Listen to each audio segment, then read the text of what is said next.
It started subtly, a faint tap-tap-tapping that I dismissed as the old house settling. I just moved into this charming, century-old Victorian, a fixer-upper with what the realtor called character. I loved the creaky floors and the way the wind whistled through the eaves.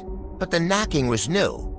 At first, it was only at night, a soft, rhythmic sound from somewhere deep within the living room wall. I pressed my ear against the floral wallpaper, but the sound would stop, as if it knew I was listening.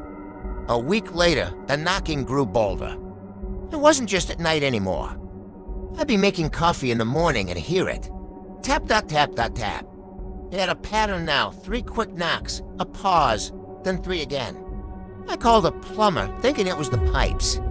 He spent a whole day checking everything, banging on pipes, running water, and found nothing. He looked at me like I was crazy. "House is old," he said, shrugging. "They make noises." But this wasn't just a noise. It felt intentional. It felt like a signal.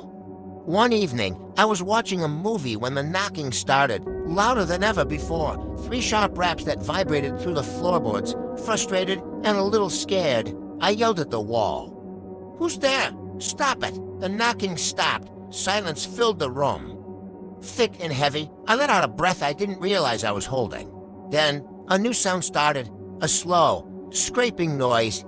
It was coming from the same spot inside the wall, dragging itself upwards. I froze, my heart pounding in my chest.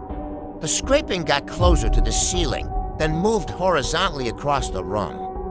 Following the line of the wall, I backed away, my eyes wide with terror. What was in there? The scraping stopped directly behind a large, antique mirror that hung on the wall, a piece that came with the house. As I stared, petrified, I heard a faint, raspy whisper seep through the plaster. A voice that sounded ancient and dry. It said just one word, out, that night. I slept in my car. The next morning, I called a demolition crew. I didn't care about the cost. I just needed to know what was inside my wall. As they tore down the plaster and lathe, they found it.